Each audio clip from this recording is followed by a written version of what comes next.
आवाज नहीं आ रही या स्क्रीन शेयर नहीं हो रही? Is there any issue? Alina, Anam, I am unmuting you. What's wrong there? Anam, ji Anam, मैंने आपका माइक ऑन किया है, आवाज आ रही है बेटा? Yes, ma'am. You are ji, audible. okay, thank you. So coming back to the topic, that's the differentiation of the head and neck. That's the differentiation actually of the pharyngeal apparatus. तो head and neck में हमने आज पहले भी जब बहुत कुछ पढ़ा था तो हमने कहा था कि ये जो सारी चीजें हैं दुनिया जहान की, जो हेड एंड नेक की दुनिया में आबाद हैं, ये सारे हेड एंड नेक के साथ डेवलप होते हैं, जिसमें अपर portion of the respiratory tract भी आ जाता है और जीआईटी भी आ जाता है। तो ये बातें जब हम तब कर रहे थे रेस्पिरेटरी सिस्टम की डेवलपमेंट या जीआईटी की डेवलपमेंट, तो हमने कहा था cranial part of the foregut या cranial foregut plus the upper portion of the respiratory passage is supposed to be derived with the derivatives from which the head and neck is being differentiating. ठीक है, तो इस तरह से जो सारी जो हमारी दुनिया जो है ये इसमें आबाद है, जो हेड एंड नेक की में, ये सारी हमारी हेड एंड नेक की कंस्टिट्यूएंट में आती है। अब हेड एंड नेक का अगर आपसे कोई पूछे एक सिंगल वर्ड आंसर या क्या, तो ये फेरेंजियल एपरेटस है जो रिस्पॉन्सिबल है सारे differentiation of the head and नेक का। अब फेरेंजियल एपरेटस एक चीज को कह रहे हैं, जैसे एपरेटस हम केमिस्ट्री फिजिक्स में चीजों को मिला के कह रहे होते थे, ये इस प्रैक्टिकल के लिए ये चाहिए, इसके लिए ये चाहिए ना।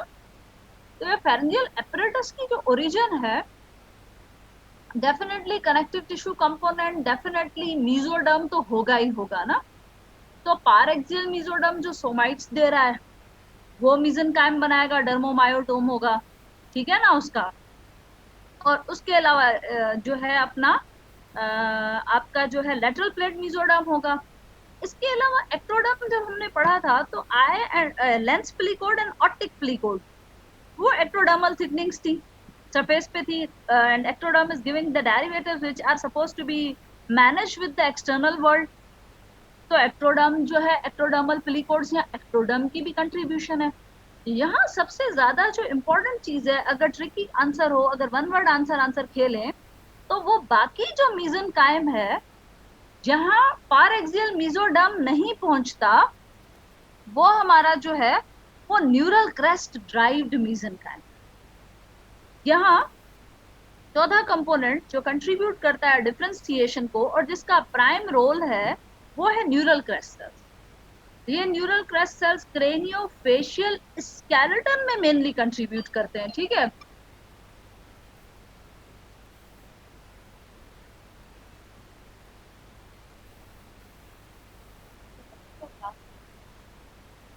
जी जी बेटा, तो वो न्यूरल क्रेस्ट सेल्स हैं जो प्राइम कंट्रीब्यूटर हैं हेड एंड नेक की डेवलपमेंट में। वो इंडक्टिव इन्फ्लुएंसेस भी डालते हैं हमारे head and neck pharyngeal apparatus पे, उनका इंडक्टिव इन्फ्लुएंस भी होता है। उसके अलावा बाकी जो बचा ना मीजेनकाइम, वो न्यूरल क्रेस्ट ड्राइव्ड है, और वो neural crest derived mesenchyme mainly contribute करता है क्रेनियोफेशियल स्केलेटन में।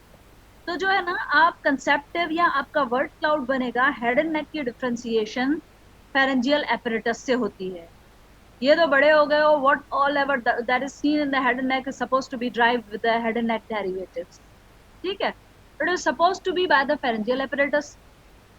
Pharyngeal apparatus is composed of, or it's derived from, or it is collectively the mixture of the parexial mesoderm derived mesenchyme tissue या mesodermal tissue.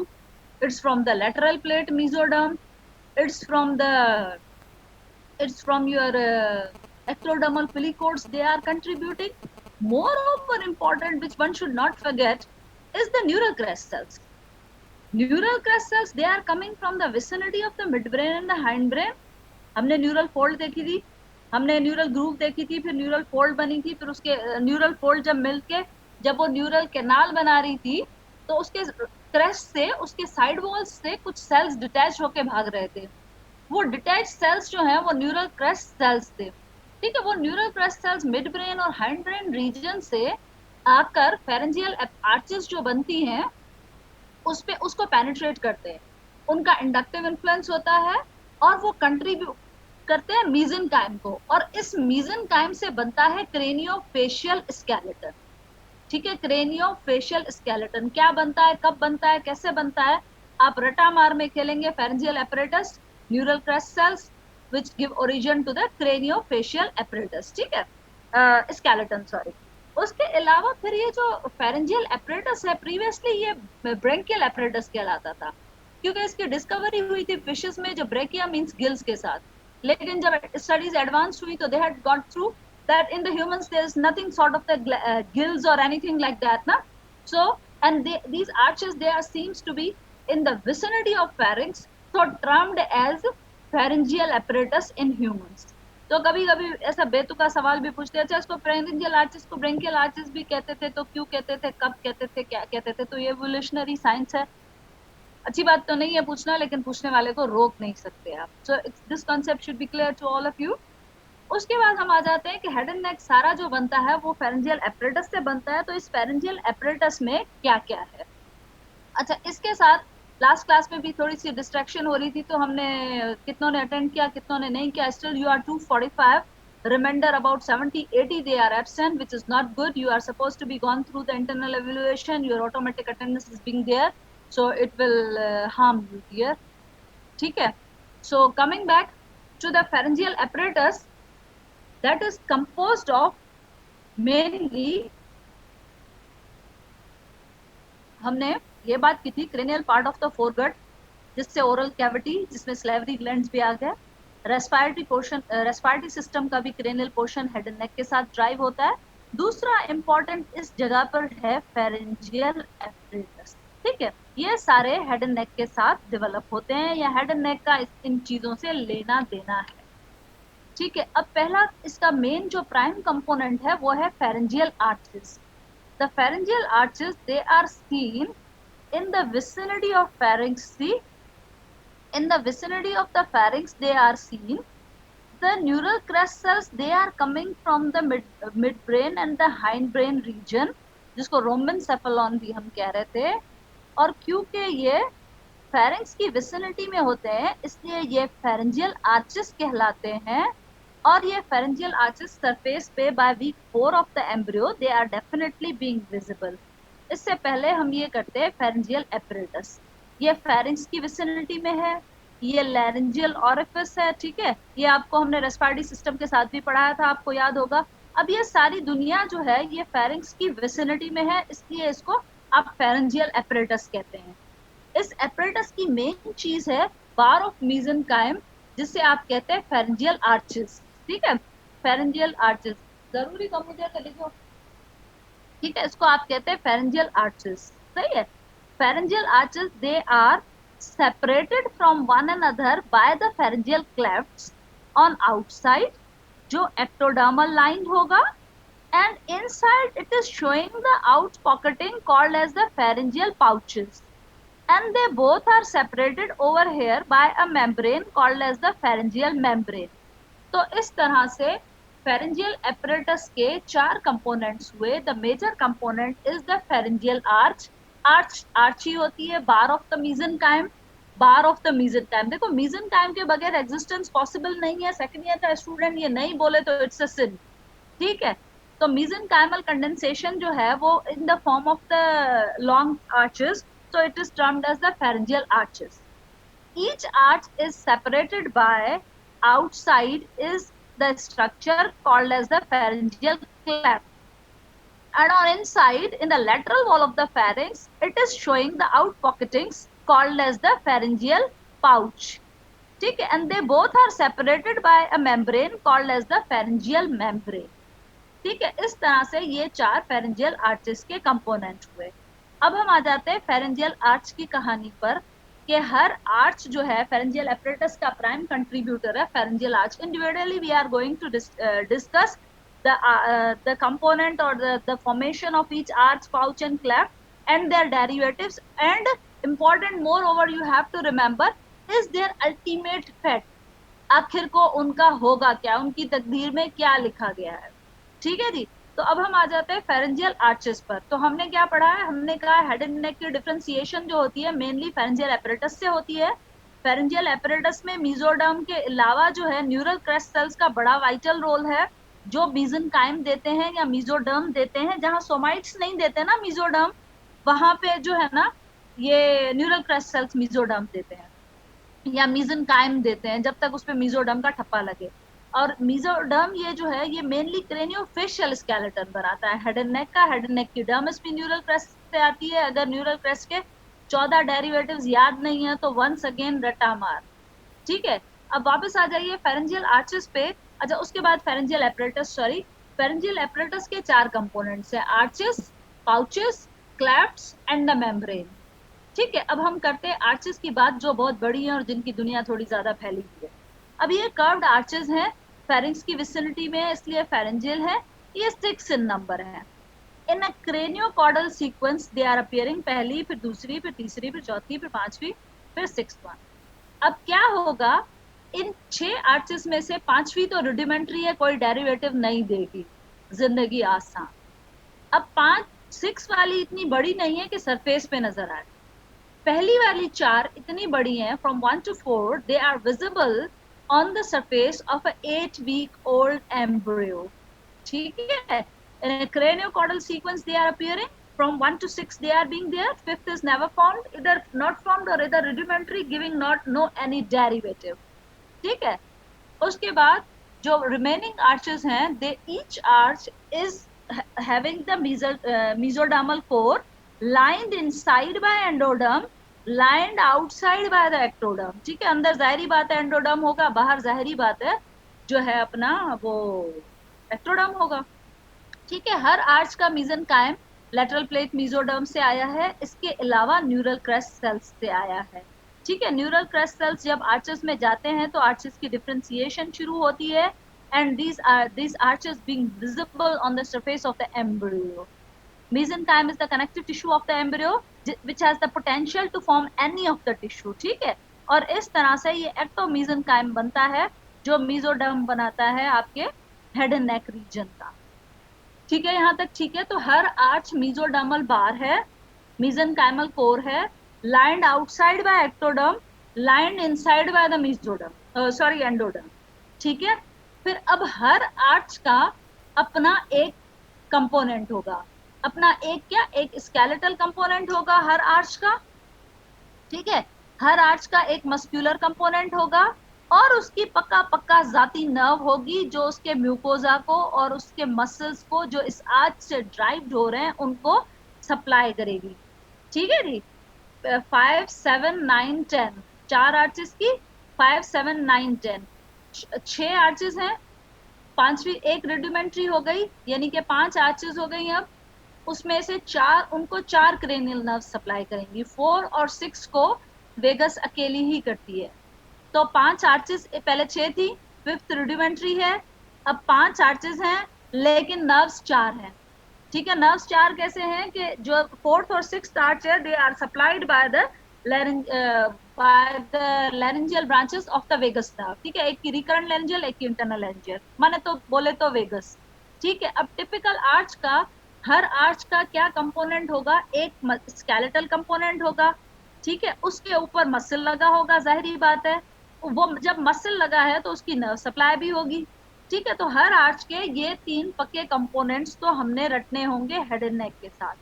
चौथा component, हर arch की जाती artery भी होती है जो ट्रंकस आर्टरियोसिस से आती है। ट्रंकस आर्टरियोसिस अगर याद होगा कुछ आपको जरा जरा, when we had gone through the differentiation of the cardiovascular system, we had gone through the formation of the aortic arches as well।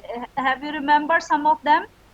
ठीक है, तो ये एओर्टिक आर्चेस भी 6 थी, इसमें से 5वीं रुडिमेंट्री थी और जो है ना 6th पल्मोनरी वाली थी। सही है, और बाकी 4 आर्चेस थी, तो हर आर्च के साथ थी एक हर एओर्टिक आर्च के साथ का रिलेशन फेरेंजियल आर्च के साथ है, या आप कहते हैं हर फेरेंजियल आर्च के साथ एक एओर्टिक आर्च भी है। लेकिन क्योंकि सॉरी ये थोड़ा किस्सा है पारीना है, तो हम हर आर्च के साथ आपसे आर्टरी नहीं पूछ रहे होते, लेकिन ना मैडम ने जान ले लेनी है, if you are not going through the skeletal derivatives of the first arch or second or third or fourth or sixth, muscles drive from the first, second, third, fourth arch। बड़ा बड़ा जो है ना आपका FAQ को like question है आपका, अगर हेड एंड नेक आपके टेक्स्ट में है, सिलेबस में इंक्लूडेड है, तो ऐसा हो ही नहीं सकता कि फेरेंजियल आर्चेस या पाउचेस के डेरिवेटिव्स या उनका नर्व सप्लाई आपसे ना पूछा जाए। ठीक है, so it's very interesting and it's very important for you to go through. तीसरा, हर आर्च की अपनी नर्व होती है। ठीक है, so the typical pharyngeal arch contains a cartilaginous component, a muscular component supplied by a specific nerve and definitely supplied by the specific artery derived from the truncus arteriosus. Like the aortic arches, if you remember the aortic arches, they are running side by side with the pharyngeal arches. So individual pharyngeal arch is supplied by individual aortic arch from the truncus arteriosus. ठीक है बेटा जी। ठीक इस तरह से ये neural crest जो है, अच्छा नर्व्स इनकी पॉन्स और मेडुला से आती है, फिफ्थ पॉन्स से आती है, सेवंथ भी पॉन्स से आती है, बाकी 9, 10, 11, 12 चार आती है मेडुला हाइंड ब्रेन से, जिसमें से यहाँ सिर्फ 9 और 10 सप्लाई करूंगी। ठीक है, 11, 12 यहाँ पे कोई आर्चेस में कोई सप्लाई नहीं कर रही होती। तो इस तरह से हर आर्च को एक मिक्स नर्व होती है जो कि उसके मसल्स को एक्सक्लूसिवली सप्लाई करेगी और उसके स्किन और म्यूकस मेम्ब्रेन को। अभी हम ये थोड़ा सा पढ़ने लगेंगे, हम थोड़ा हेड एंड नेक 2-4 दिन पहले शुरू हो गया था आपका, वरना हम इससे पता चल जाता आपको फेशियल मसल्स और फेशियल एक्सप्रेशन क्यों फेशियल नर्व से सप्लाइड है, या ये इससे सप्लाइड है, वो उससे सप्लाइड है, क्यों है, क्योंकि ये आया ही इधर उधर की आर्चेस से है, तो that's why it is being supplied. So embryology is the basis. If you had gone through properly then it will be making you more comfortable to go through the gross as well. तो ये वाली आपकी किताब की diagram पे चंदा मेरे, ये है फेरेंजियल एपरेटस, फेरिंक्स की विसिनिटी में, ये लेंस फिलीकोड है, ये ऑटिक फिलीकोड है। आपको ये सरफेस पे दिख रहे हैं, इसका मतलब है ये सरफेस एक्टोडर्मल ड्राइव्ड है। तो आगे जब हम आई और ईयर की डेवलपमेंट पढ़ेंगे तो आपको मुश्किल नहीं लगनी चाहिए। ठीक है, और ये 4 arches, stop your videos, you are not looking too good. ठीक है, अच्छा ये 4 आर्चेस जो हैं आपकी, 4 आर्चेस आपके सरफेस पे नजर आ रही होती हैं। बाहर की तरफ क्लेफ्ट होता है, अंदर की तरफ जो है वो पाउच होता है। अब ये क्लेफ्ट देखो, ये ऑटिक फिलीकोड की तरफ जा रहा है, इसका मतलब है फेरेंजियल क्लेफ्ट से जो चीज बनेगी वो ऑटिक फिलीकोड से रिलेशन बना सकती है। ठीक है, ये क्या बनेगा, इसको हम फिलहाल थोड़ी देर को होल्ड करते हैं। ठीक है बेटा जी, 5th और 6th आर्चेस सरफेस पे नहीं आते। ये क्लासिकल डायग्राम है, tick for your OSPE, identify the structure marked as A, give its derivative, या ये यही चीज है, ये भी वही चीज है। Identify the structure marked as B, give its derivative, identify the structure marked as C, give its derivative. ठीक है, ऐसे ऐसे हम करते आएंगे। अब क्या होगा, ये आर्चेस, अब इनका कंपोनेंट आपको पता चल गया। हर आर्च के पास एक कार्टिलेजिनस रॉड है जिसके ऊपर जो है वो डिफरेंशिएशन होके बोन बनेगा। हर आर्च पे मसल लगे हैं चंदा मेरे, और उनको नर्व सप्लाई कर, एक स्पेसिफिक नर्व है जो सप्लाई कर रही है। अब ये आर्चेस, ये जो क्लेफ्ट्स है ना, पाउचेस तो चारों, 5 आर्चेस हैं तो 4 पाउच हो गए। ठीक है ना, 1, 2, 3 और ये चौथा वाला अंधा मंडा। ठीक है, इन 4 आर्चेस में से 4 आर्चेस तो 5, sorry I am so sorry, 5 arches तो 4 पाउचेस हो गए। ठीक है, 4 पाउचेस तो मेम्ब्रेन्स भी 4 होंगी, क्लेफ्ट भी 4 होंगे, लेकिन it's the grace of Almighty, ज्यादा पढ़ना नहीं पड़े हमें, पहली क्लेफ्ट और पहली मेम्ब्रेन बचते हैं, बाकी क्लेफ्ट्स और मेम्ब्रेन्स डीजेनरेट हो जाते हैं। तो अब ये सारी कहानी हमें नहीं पढ़नी पड़ेगी, लेकिन ये सारी कहानी जब हमें नहीं पढ़नी पड़ेगी तो हमें पता तो चले ये था क्या। अब क्या होता है कि सेकंड आर्च, बहुत ध्यान से सुनिए, it's very important as it is leading to your BCQ, के second arch is overgrowing on the 3rd and the 4th arch and obliterating the clefts 2nd, 3rd and 4th, leading to formation of the smooth contour of the neck. If remains open, then the opening remains, cleft रह जाएगी, और फिर उसे आप cervical sinus या brachial fistula या brachial sinus कहते हैं। ये आपके जो कलर्ड आपके जो है ना क्लिनिकल्स, उसमें लिखा हुआ है। अब इसे दोबारा आए मेरे साथ। pharyngeal arches is the main component of the pharyngeal apparatus. In a craniocaudal sequence, they are appearing by week 4. 5th arch is rudimentary. 6th is not visible on the surface external. This means 5 arches. There are 4 pouches on inside. In the lateral wall of the pharynx, ठीक है, ये vicinity of the pharynx है, ये जाहिर बात है pharynx की lateral wall है, ठीक है। अभी आगे आगे हम इसकी डिफ्रेंसिएशन करते जाएंगे ना, तो फिर आपको बहुत क्लियर होगा, आप वहां पर भी होपफुली फेरिंग्स लेरिंग्स तक पहुंच चुके हैं ना। तो अब ये lateral wall of the pharynx में है, ठीक है। अब ये 4 पाउचेस हैं, 5 आर्चेस डेरिवेटिव्स देंगी, हर आर्च का अपना बोनी मस्क्यूलर कंपोनेंट है जिसको स्पेसिफिक नर्व और आर्टरी सप्लाई कर रही है। देन फिर अब ये 4 पाउचेस हैं, ये भी कुछ ना कुछ बनाएंगे, डेरिवेटिव्स देंगे। अब आते हैं हम बाहर की तरफ, तो ये क्लेफ्ट्स जो हैं बाहर की तरफ ये 4 हैं, लेकिन सिर्फ पहला क्लेफ्ट और पहली मेम्ब्रेन, ठीक है, पहला क्लेफ्ट देगा एक्सटर्नल ऑडिटरी मीएटस, ठीक है, और पहली मेम्ब्रेन देगी टेम्पेनिक मेम्ब्रेन।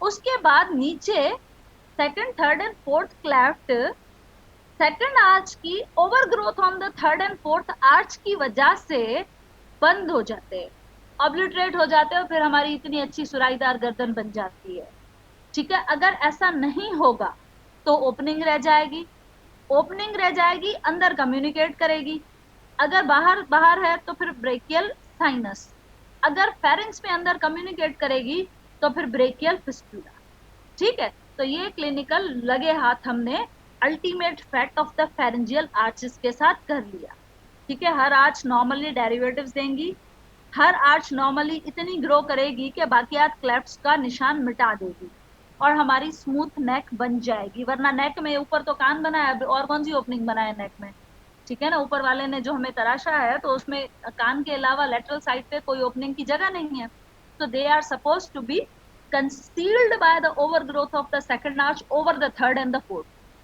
Then, तो and if remains teratology side by side चोली दामन, तो वो अगर नहीं हुआ तो ओपनिंग रह जाएगी, डिपेंड करता है ओपनिंग कितनी बड़ी है, अगर तो सरफेस पे है तो साइनस, अगर और अंदर जा रही है क्योंकि इसकी दुनिया तो फेरिंग्स के साथ रिलेटेड है ना, तो फिर फेरिंग्स तक चला जाएगा ये ओपनिंग, तो फिर ये कहलाएगी fistula. Fistula the abnormal communication between the two epithelia, two cavities, two openings, कुछ भी जो है कम्युनिकेशन ट्रैक माने फिस्टुला, ठीक है भाई।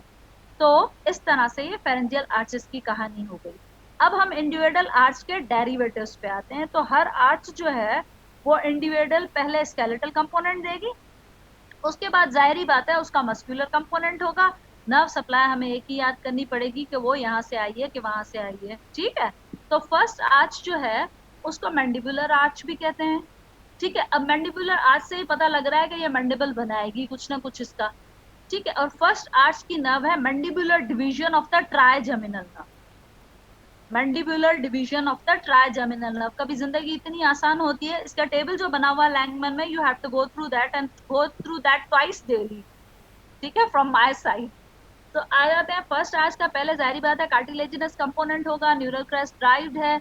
अब इसका एक प्रोसेस जो है मैक्सिलरी कहलाता है, एक मैंडिबुलर कहलाता है। मैंडिबुलर प्रोसेस से जाहिर बात है मैंडिबुलर बनेगा, इसको मैकल्स कार्टिलेज भी कहते हैं ना, ये रही आप, ठीक है। और मैक्सिलरी प्रोसेस ऊपर मैंडिबल के ऊपर जो दूसरी बड़ी बोन है हमारी वो है मैक्सिला। अब ये आपकी वंस अगेन बेटा रटा मार diagram for your OSPE, for your annuals, for your that. So this is, you see this is the first arch, ठीक है। अच्छा एक बात मैं करता भूल गई, बाहर से एक फेरेंजियल आर्चेस के फेरिंग्स की विसिनिटी में around the stomodeum, primitive oral cavity जो होती है उसके साइड से ये आर्चेस बनना शुरू करती है ना। तो स्टोमोडियम ओरल कैविटी के अराउंड जो है वो जाहिर बात है पहले पहली आर्च आएगी। तो स्टोमोडियम, अब आप अपना स्टोमोडियम देखें, हम जिससे फरमा रहे हैं उस स्टोमोडियम के बिल्कुल नीचे डेफिनेटली आपका मैंडिबल है इसी विसिनिटी में, तो ये मैकल्स कार्टिलेज है, ठीक है। जो जाहिरी बात है मैकल्स कार्टिलेज फिर ऑसिफिकेशन होगी, ये कार्टिलेज खत्म हो जाती है, ये तो फिर मैंडिबल की डेवलपमेंट इंट्रा मेम्ब्रेनस और इंट्रा कार्टिलेजिनस जो होती है वो होती है, but that it's the foreshadowing the differentiation of the mandible, ठीक है। इसके ये मैकल्स कार्टिलेज, ठीक है। इसके अलावा जो है आपकी फर्स्ट आर्च जो है बाद में ये रीजनरेट हो जाएगी सारी। फर्स्ट आर्च सिर्फ हमारे 2 ईयर ऑसिकल्स देती है, अंकस एंड मेलियस। इसके अलावा maxilla zygomatic, maxilla, premaxilla and part of the temporal, ठीक है। सामने होते तो हम इसे और अच्छे से कर रहे होते, लेकिन अब हम सामने नहीं है तो अब हम अज्यूम करते हैं कि नीचे मैंडिबल, ऊपर मैक्सिला, मैक्सिला के ऊपर जाइगोमेटिक और बीच में premaxilla and part of the temporal bone. Part of the temporal bone therefore are derived from the first arch. ठीक है भाई, फर्स्ट आर्च का नाम मैंडिबुलर आर्च है। Try to concentrate, try to make your concept. You are more than ever welcome for your questions. This is very important topic what we are discussing. Try to be with me बेटा। ठीक है, अब आ गए हम mandibular arch पे। तो first arch जो है वो मैंडिबुलर, इसके दो प्रोसेस है, एक मैक्सिलरी एक मैंडिबुलर। इससे बनेगा मैंडिबल, एक्चुअली इससे नहीं बन रहा होता है, प्रोसेस जरूर है ये मैंडिबुलर ना। तो बोन्स जो ड्राइव होंगी इस न्यूरल क्रेस्ट से, क्रेनियोफेशियल हमने बोन्स कहा था ना, क्रेनियोफेशियल। तो फेशियल आपकी मैक्सिला हो गई, जाइगोमेटिक हो गई, इसने प्री मैक्सिला नहीं लिखा ना, प्री मैक्सिला आपके लैंगमैन में लिखा हुआ है। ठीक है, उसके बाद squamous part of the temporal bone, ये क्रेनियल बोन हो गई। ठीक है, ये चारों बोन्स इसमें से बनती हैं। इसके अलावा अच्छा, ये सारे मैंडिबुलर प्रोसेस से बने। बाकी जो मैक्सिलरी प्रोसेस है वो आपकी अंकस एंड मैलियस बनाता है। ठीक है, एंटीरियर लिगामेंट ऑफ मेलियस बनेगा, स्पेनोमैंडिबुलर लिगामेंट नहीं बनेगा। ठीक है, क्योंकि ये कार्टिलेज जब डीजेनरेट होने लगेगी तो ये एक इधर स्फिनोइड बोन के साथ कनेक्टेड होगी, तो ये स्पेनोमैंडिबुलर लिगामेंट हो गया, और दूसरा ये anterior ligament of the Méliès हो गया, और ये अंकस एंड मेलियस। ठीक है, ये पार्ट ऑफ द, ये अपनी स्फेनॉइड बोन का स्पाइन है ये सारे। तो ये सारे फर्स्ट आर्च डेरिवेटिव्स हैं। ठीक है, ये सारे बोन्स जो हैं वो फर्स्ट आर्च डेरिवेटिव्स हैं। अब इन बोन्स पे मसल्स भी लगे होंगे। ठीक है, मसल्स कौन से हैं? मसल्स ऑफ मेस्टिकेशन, नाम आपको आते होंगे, medial and lateral, pterygoid, temporalis, और एक और चौथा कौन सा है मुझे नहीं आ रहा, मेसेटर। ठीक है, ये चारों muscles of mastication they are supplied by the mandibular division of the trigeminal nerve, याद आ रहा है? ठीक है, इसके अलावा tensor tympani, tensor palati. Tensor tympani कहाँ का मसल है? ईयर का। ठीक है ना, मिडिल ईयर कैविटी का। ठीक है, टेंसर टेम्पनी टेम्पनिक मेम्ब्रेन को टेंस करता है। ठीक, mylohyoid muscle, anterior belly of digastric, ये देखो मैं कह रही हूँ anterior belly of digastric. Posterior Bailey very कहीं सेकंड आर्च से आती है, इसका मतलब है डायगेस्ट्रिक की ड्वेल नर्व सप्लाई है। Anterior belly by the mandibular division of the trigeminal nerve, while the posterior belly is from the facial nerve. तो हम जैसे पूछेंगे बेटा muscle supplied by two nerves, तो वो डायगेस्ट्रिक है। ठीक है, anterior belly as it is derived from first arch, so it is being supplied by the mandibular division of the trigeminal nerve, while the posterior belly is derived from the second arch, so it is supplied definitely by the facial nerve.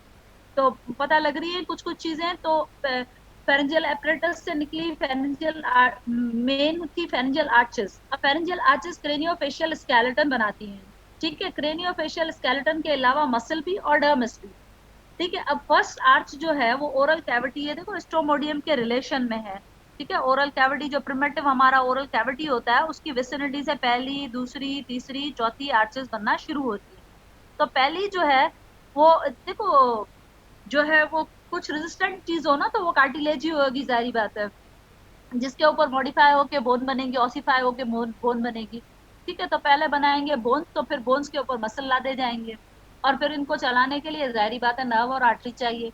ठीक है, तो first की जो है ना maxillary artery थी। अब maxillary artery you are already gone through ना, मैक्सिलरी आर्टरी उसके 3 पार्ट्स, फिर कौन से फोसास से पास होती हुई और कहाँ कहाँ पे मसल्स को सप्लाई कर रही है ना। ठीक है, and the maxillary artery is divided into 3 components by the lateral pterygoid muscle. ठीक है, बड़ा इंपॉर्टेंट बीसीक्यू है, रटा मार मैंने लगे हाथ ग्रॉस का बीसीक्यू बताया है आपको। ठीक है, तो अब हम वापस आ जाते हैं कि फर्स्ट आर्च के डेरिवेटिव्स कौन से हैं। फर्स्ट आर्च को हम जो है मैकल्स कार्टिलेज होती है उसकी, और उसको मैंडिबुलर आर्च भी कहते हैं क्योंकि ये मैंडिबल की विसिनिटी में होती है। ठीक है, इसकी मैकल्स कार्टिलेज के अराउंड जो है वो मैंडिबल बनता है, मगर एक्चुअली फर्स्ट आर्च डेरिवेटिव्स में वो नहीं आता। ठीक है, उसमें आता है maxilla, premaxilla, zygomatic, part of the temporal bone, incus and malleus. ठीक है, anterior ligament of the malleus, sphenomandibular ligament. अब 6-7 हो गए। अगर तो ऐसे ही लिखने हैं तो 3-4 से भी काम चल जाएगा, लेकिन जब बुराई बीसीक्यूज वाली हो तो anterior ligament of the Méliès, तो भी मेलियस याद कर लेना, फर्स्ट आर्च से आया है तो ये भी फर्स्ट आर्च से ही आया होगा। स्पेनोमैंडिबुलर लिगामेंट, क्योंकि मैंडिबुलर है तो इसका मतलब है ये भी फर्स्ट आर्च से आया होगा। ठीक है, तो थोड़ा सा कॉमन सेंस को अनकॉमन नहीं करना, ठीक है, इस्तेमाल भी कीजिएगा। अब इसके ऊपर मसल्स कौन से लगे हैं, तो इस दुनिया के मसल्स है muscles of mastication, mainly the group of the muscles. अच्छा, मैं आसानी से सवाल पूछती हूँ, group of the muscles drive from the first arch second arch, पता नहीं कौन सी दुनिया में चले जाते हैं भाई। मसल ऑफ मेस्टिकेशन बोल के जान छुड़ाओ, तुम्हें बताने का शौक नहीं है तो मुझे भी सुनने का कम है, ठीक है ना। तो muscles of mastication is the group of the muscles drive from the first pharyngeal arch. Beside that, we have the tensor palatii, the tensor tympani, the mylohyoid, and the anterior belly of the digastric. They all are derived from the first pharyngeal arch. Done. अब हम आते हैं second arch पे। Second arch की जो cartilage है वो है रिचर्स कार्टिलेज। सेकंड आर्च से क्योंकि हायोड बोन बनती है इसलिए हम उसको हायोड आर्च भी कहते हैं, ठीक है। अब सेकंड आर्च हायोड की दुनिया में है, ठीक है, इसलिए हम इसको हायोड आर्च भी कहते हैं।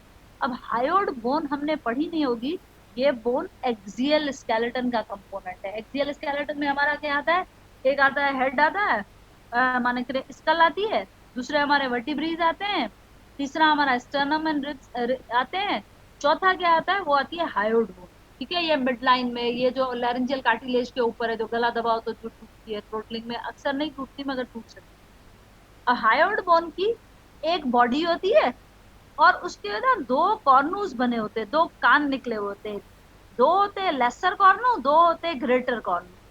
तो जो lesser cornu and upper part of the hyoid है ये आता है सेकंड आर्च से, ठीक है। Lower part of the hyoid and the greater cornu they are coming from the third arch. तो जिस तरह से डाइगेस्ट्रिक दो आर्चेस से आया है, ऐसे हायोड बोन भी वो भला है जो दो आर्चेस से आई है, ठीक है। Is it comfortable to you, absorb हो रहा है चंदा मेरे? रेज हैंड वन और टू पीपल। हजम हो रही है ना, ठीक, बहुत अच्छे, nice guys, love you. Coming back, तो ये ना वाले नहीं होने चाहिए कसम से, ठीक है ना, वापस आ जाओ। तो जो सेकंड आर्च जो है चंदा मेरे, ये है इससे नीचे है मैंडिबल से, ठीक है। अब इससे इसे एक चीज याद करते हैं, हम हायोड याद करते हैं, ठीक है। हम कहते हैं क्योंकि इससे हायोड आ रही है तो हम इसे हायोड आर्च कहते हैं, ठीक है। इसकी कार्टिलेज रिचर्स कार्टिलेज, याद करते तो ठीक है, नहीं करते तब भी बुराई जरूरी नहीं है हमारी। अब मेनली इससे आती है हायोड बोन। हायोड बोन का लेसर कॉर्नू और अपर पार्ट ऑफ द बॉडी जाहिर बात है यहाँ होते हैं, तो इतना आता है सेकंड आर्च से, नीचे वाला आता है फिर थर्ड आर्च से। तो lesser cornu at the upper part of the hyoid coming from the second arch, while remainder hyoid coming from the third arch, making the hyoid bone coming from two arches, ठीक है। इसके अलावा अब यहाँ पे रिचस cartilage ने यहाँ hyoid बना दी, आगे चल के ये फिर स्टीलॉइड प्रोसेस बनाएगी और स्टेपीज बनाएगी, इनके बीच में ये स्टाइलोहायोड लिगामेंट, ये भी जाहिरी बात है सेकंड आर्च से आया है, ठीक है। अब स्टेपीज, ठीक है, स्टेपीज तीसरी ईयरोसिकल, ठीक है। स्टेपीज पे लगा मसल स्टेपीडियस भी जाहिर बात है फिर यहीं से आना चाहिए, ठीक है। फिर स्टीलॉइड प्रोसेस, स्टीलॉइड प्रोसेस पे स्टाइलोहाइड लिगामेंट, वो भी इधर से आया है। उसके अलावा स्टीलॉइड प्रोसेस भी है और हायोड भी है, ये दोनों भी जाहिरी बात है इससे आए हैं। So making these the cartilaginous derivatives or the skeletal component of the second arch is giving origin right from here. The richest cartilage converted into the lesser cornu and upper portion of the body of the hyoid bone then degenerates to form the stylohyoid ligament, which is connecting the styloid process right from the same arch. Also there is stapes. अब ये देखो ये तीनों मिलके ना ये तो middle ear cavity में बना रहे, मिडल ईयर कैविटी बन रही है, ठीक है। ये इधर से इंटरनल ईयर बनेगा, इधर से एक्सटर्नल ईयर बनेगा, तो थोड़ा दिमाग लग रहा है कि ये फर्स्ट आर्च है, फिर यहाँ पे फर्स्ट पाउच होगा जिससे ये ट्यूबोटेम्पैनिक रीसेस बनेगी जिसमें ये ईयर ऑसिकल्स बैठे होंगे, इसके बाहर एक्सटर्नल ईयर बनेगा जो फिर फर्स्ट फेरेंजियल क्लेफ्ट से आया है, और यहाँ पे फर्स्ट फेरेंजियल मेम्ब्रेन होगी जो टेम्पैनिक मेम्ब्रेन होगी जो एक्सटर्नल ईयर को मिडिल ईयर से अलग करती है। इस तरह से जब हम कान पढ़ लेंगे तो फिर मैडम एक पेचीदा सवाल बनाती है कि contribution of the pharyngeal apparatus and differentiation और डेवलपमेंट ऑफ द ईयर। तो अब आपको ना बहुत अच्छे से पता लग गया होगा कि फर्स्ट आर्च से अंकस एंड मैलियस, सेकंड आर्च से स्टेपीज, स्टेपीडियस सेकंड आर्च से, और टेंसर टेम्पना है फर्स्ट आर्च से, और ये सारा क्योंकि फर्स्ट आर्च की विसिनिटी में फर्स्ट पाउच होगा, तो ट्यूबोटेम्पनिक रीसेस जो है वो जो है यानी कि मिडिल ईयर कैविटी फ्यूचर वाली, वो भी फर्स्ट पाउच से आई होगी। बाहर एक्सटर्नल ईयर कहा ही मैडम ने ऐसा था कि फर्स्ट फेरेंजियल मेम्ब्रेन बचती है और फर्स्ट फेरेंजियल क्लेफ्ट बचती है, तो क्लेफ्ट से बन जाएगा एक्सटर्नल ईयर का जो है बोनी पोर्शन, और यहाँ पे ये बन जाएगा हमारा टेम्पानिक मेम्ब्रेन बन जाएगी जो फेरेंजियल मेम्ब्रेन से आई होगी। और इस तरह से लगे हाथ हमने आधा कान भी पढ़ लिया। ठीक है, बहुत अच्छे।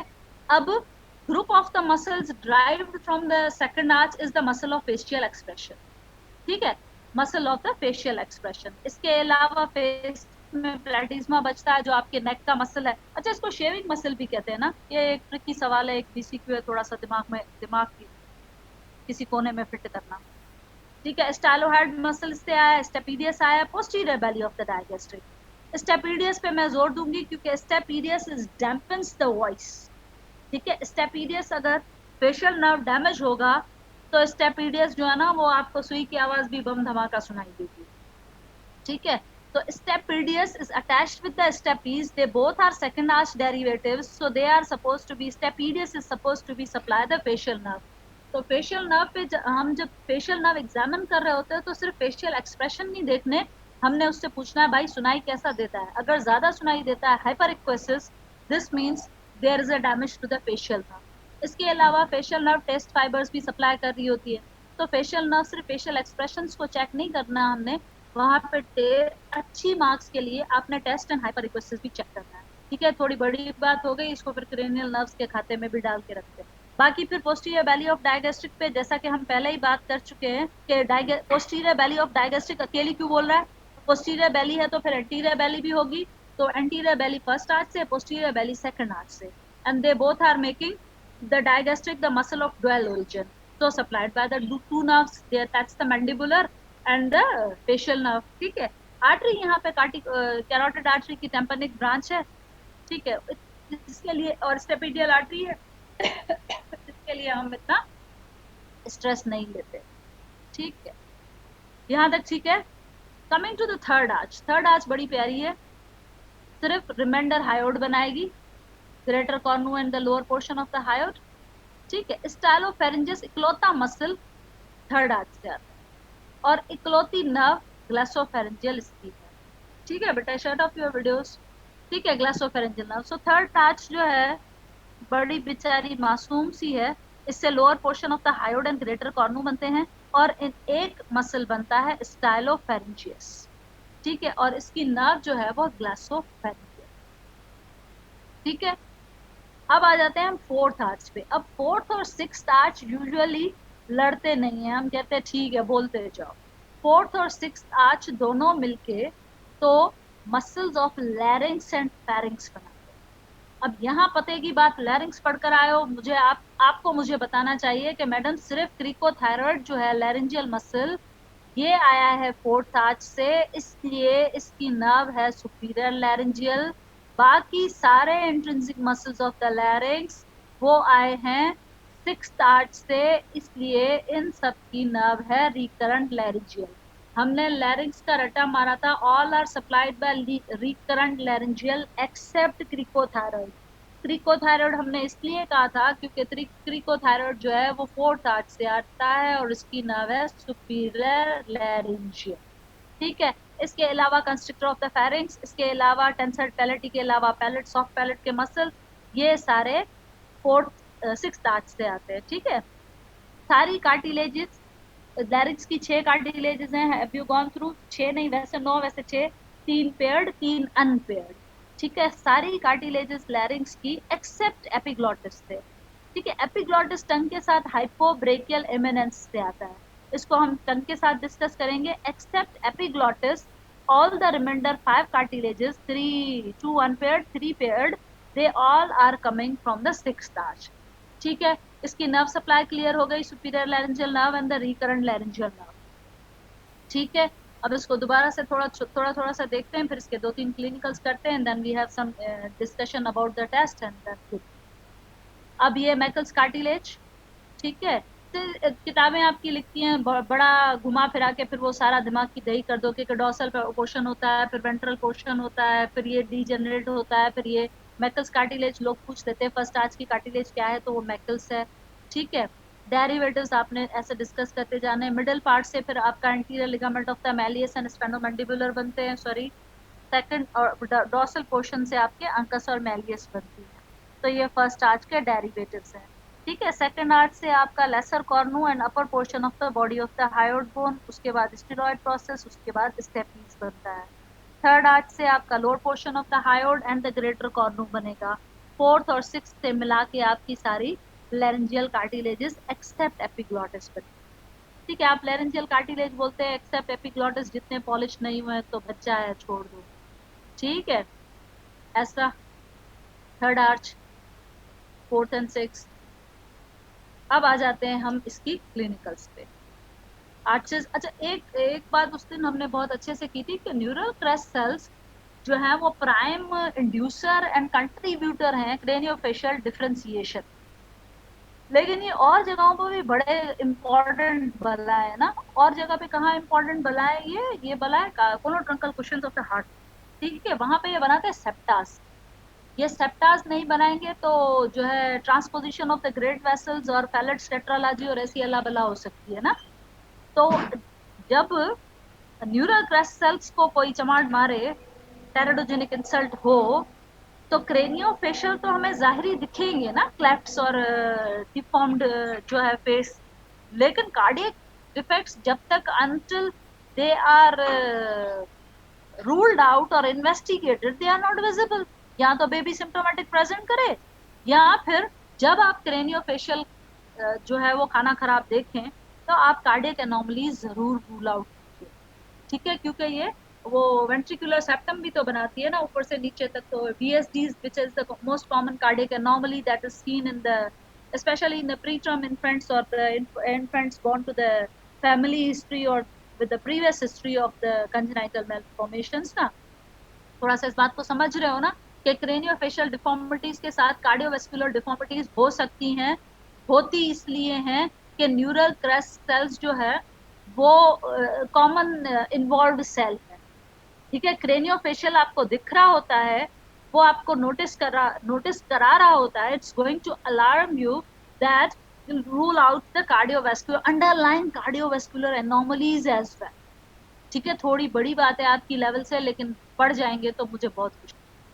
अब हम वापस आ जाते हैं कि फर्स्ट आर्च जो है उसकी इंपॉर्टेंट है ये ट्रीचर कोलन, ये आपकी जान ले लेगी पोस्ट ग्रेजुएशन। ठीक है, neural crest cells first pharyngeal arch की सिंड्रोम है ट्रीचर कोलन। इसको मेलार मैंडिबुलर हाइपोप्लेजिया भी कहते हैं। फर्स्ट आर्च से बन रहा क्या था, मैक्सिला बन रहा था, मैंडिबल बन रहा था। ठीक है, तो इसमें दोनों चीजें कम होती है। ट्रीचर कोलन सिंड्रोम और first arch syndrome is characterized by the mandibular hypoplasia, the malar hypoplasia. इसके डाउनवर्ड स्लैंटिंग इतने पैल्पेब्रल फिशर्स नहीं है, वरना ये downward slanting palpebral fissures and deformities. ठीक है, ये फर्स्ट आर्च है। अच्छा, फर्स्ट आर्च की एक और मैनिफेस्टेशन है जिसे आप पेरी रॉबिन सिंड्रोम भी कहते हैं। ये भी ट्रीचर कोलन माइक्रोगेंथिया, छोटा सा जो है गेंथिया इज द चिन। ठीक है, छोटा सा। इसकी एक और मैनिफेस्टेशन है जिससे आप पेरी रॉबिन सिंड्रोम भी कहते हैं ना, वो उससे कम, ये कम कॉमन है उससे ट्रीचर कोलन से, मगर कभी होता है Treacher Collins is the first arch syndrome. Pierre Robin is also the first arch syndrome. इसमें टिपिकली कल्पर्ट क्या है, माइक्रोगेंथिया। जॉ, ये मैंडिबल सफा छोटा है। ठीक है, मैंडिबल छोटे होने की वजह से टंग जो है ग्लॉसोटोसिस, टंग जो है वो बाहर पड़ी होती है। अच्छा, टंग बाहर पड़ी होती है, टंग है ना नीचे नहीं डिप्रेस होती, नीचे नहीं डिप्रेस होती तो क्लेफ्ट पैलेट को क्लोज नहीं होने देती। ये जब हम पैलेट की डिफरेंशिएशन पढ़ेंगे तो आपको अच्छा समझ में आएगा। बहरहाल इसकी कहानी शुरू होती है माइक्रोगेंथिया से, क्योंकि जॉ छोटा है, टंग उसमें आ नहीं रही, टंग उसमें पूरी जो है आती नहीं है, protruded out. If it is tending to protruded out, it is not allowing, it's not falling back, allowing the palate to be closed. ठीक है, पैलेट दो साइड से बनता है ना, पैलेटाइन शेल्स आते हैं दोनों तरफ से, मिड लाइन में फ्यूज होते हैं, लेकिन मिड लाइन में पड़ी होती है टंग, तो वो उसको जो है वो फ्यूज नहीं होने देती। So this is the Pierre Robin triad और the Pierre Robin sequelae started from the microgenthia leading to the glossotosis, allowing not the palate to be fused and leading to the cleft palate. ठीक है, उसके अलावा हमने brachial system, brachial sinuses ये वाले हमने कर लिए. ये यहाँ पर एंटीरियर टू द स्टर्नोक्लेडोमेस्ट्रॉइड, ठीक है, एंटीरियर टू द स्टर्नोक्लेडोमेस्ट्रॉइड, ये कहीं पर भी जो है वो सर्वाइकल साइनसिस या सर्वाइकल फिस्टुला या ब्रेकियल साइनसिस और फिस्टुला पाए जा सकते हैं. और ये क्यों हुए हैं? ये हुए हैं सेकंड, थर्ड और फोर्थ फेरेंजियल क्लेफ्ट्स के रहने की वजह से. पहले एक क्लेफ्ट होते हैं तो उनको सर्वाइकल साइनसिस कहते हैं. फिर ये साइनसिस क्योंकि सेकंड आर्च ओवरग्रो करती है थर्ड और फोर्थ पे, तो ये साइनसिस डिसअपीयर हो जाते हैं. लेकिन ये डिसअपीयर नहीं हो तो along the anterior border of the sternocleidomastoid ये दिख रहे होते हैं, your brachial sinuses and the brachial fistula. Internal external hopefully very clear to you. ये है, ये साइनस है. और ये अंदर विसिनिटी पे लीड करता है, कभी पैलेटाइन टॉन्सिल की यूजुअली लेवल पर ये लीड कर रहे हो. ये एक्सटर्नल है, ये एक्सटर्नल फिस्टुला है, बाहर की तरफ जा रहा है ना. So thank you very much. We had gone through